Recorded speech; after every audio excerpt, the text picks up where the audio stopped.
என்ன டாக்டர் நீங்க ஐயுஐயும் ட்ரை பண்ணிட்டீங்க, ஃபெயிலியர் ஆயிடுச்சு. இப்ப திடீர்னு பார்த்தா லேப்ரோஸ்கோபி போட்டு பார்க்கணும்னு சொல்றீங்க.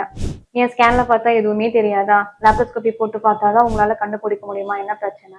அப்படின்னு கேட்குறாங்களா? ஆமாங்க.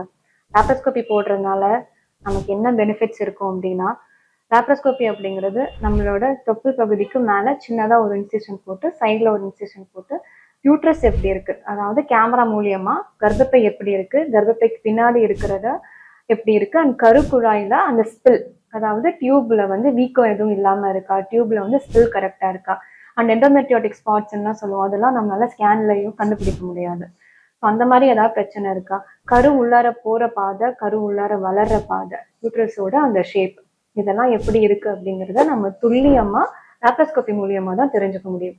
ஸோ அதனாலதான் கல்யாணம் ஆகி 5 வருஷத்துக்கு மேல ஆச்சு, 4-5 வாட்டி ஐயுஐ ட்ரை பண்ணியாச்சு, ஃபெயிலியர் ஆயிடுச்சு.